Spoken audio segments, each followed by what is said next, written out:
90-дан 70-ге түшүш үчүн түдөп кетесиң го. Баягы плашка окшогонду кийип алып, ат жака чейин жүргөп бесип коесуз, машыгасыз. Неге бир арам, неге урушка чыгыш үчүн да? Эми сиз акыйкатта урматтаган мынанын акыйкатыга сен уксам эле имандуу боло калам дейсиң. Буга мээнет кыласыз. Кайра ошонда илаха иллаллахны айтасыз, маанисини, максатын айтасыз, анан ошого машыгасыз урматтуу тууган. Адамдар ойлоп атат да, мына мен сүйлөсөм, вообще окмуш сүйлөйт. Мындай сүйлөш үчүн биз канча машыктык да. Акырында адамдар бизди көргөндө качып калган, анан жанан тантык экен деп. Баягы сүйлөй берет. Акырда сүйлөгөнгө адам калбай калганда, мананы коюп алып туруп ушуга сүйлөгөнбүз да. Мени көргөндө адамдар жинди болуп калды деп ойлогон. Мен менен бирге окугандар мени айланып өтүп кете баштаган. Ана көп сүйлөп калып окутуп коюш керек экен депчи. Ол бир эле айланып өтүп кетсе фикирин чачырайт да. Анан дубалга жакын келип, аркаңдан эле карап кетсин, алдыңдан өтпөсүн. Дубалга жакын келип сүйлөгөнбүз. Баары билет да, сезет мына дүрүп деп келип туруп, тыйыкты карап турган чыгып кетип, точно көп сүйлөп калыпты дегенчи. Анан адамдарга ошентип сүйлөсө бул укпайт да дейт. Муну угузуп не кыласың, сен өзүң укуп атпайсың го. Сен өзүң уксаң болду да. Биздин максат бирөөдү оңдош эмес, өзүң оңго да. Өзүң оңго. Кайта сүйлөй бер, Алла мунуктун айта бер. Айта албайсың, кичине бар эле токтоп каласың да. Кичине бар эле токтоп каласың. Ошону эмне кылышың, уланып кетиш үчүн көп сүйлөп машыгышың керек да. Мына ушундай урматтуу тууган. Устаз, менин байкашым боюнча биздин айылда, батада дин менен салт аралашып кетиптир. Негизи дин боюнча кандай болот? Ошол боюнча кененирээк айтып бериңиз дейт.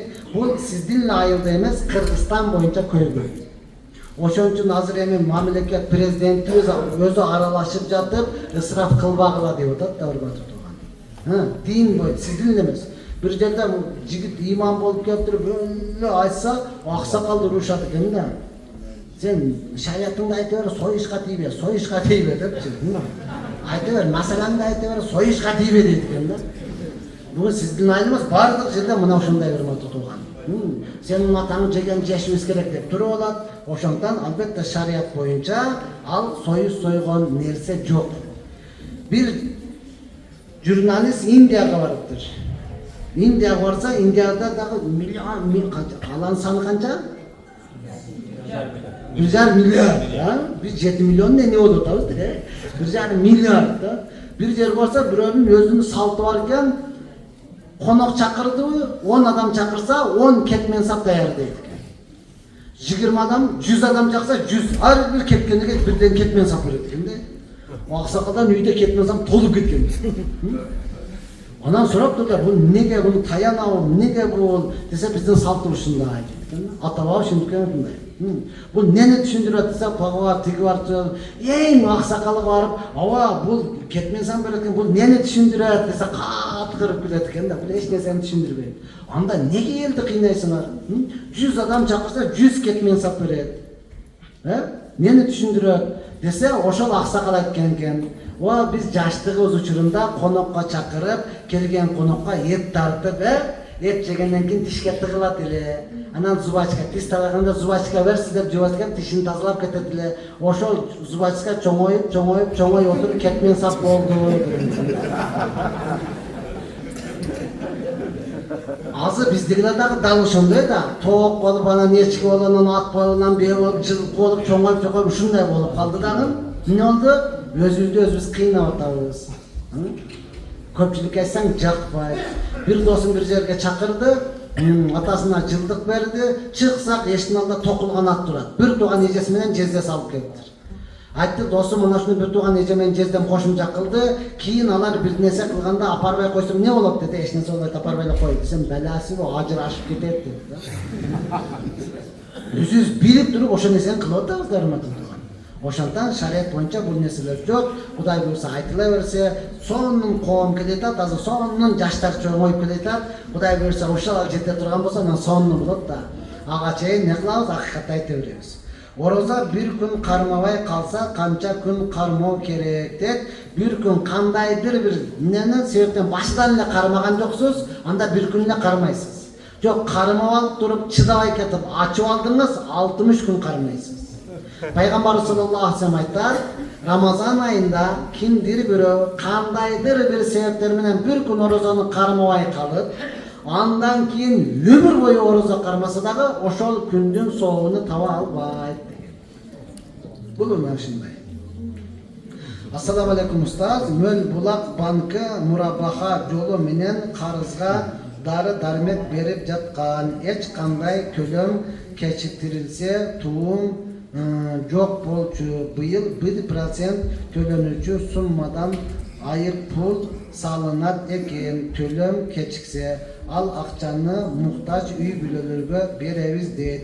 Былтыркыдай ойлоп окубай эле алыппыз. Суроо эми кандай кылабыз? İstiğfardan başka деп, istiğfardan başka ne kılasız эми? Ошону төлөгөндөн кийин экинчи кайра албайсыз.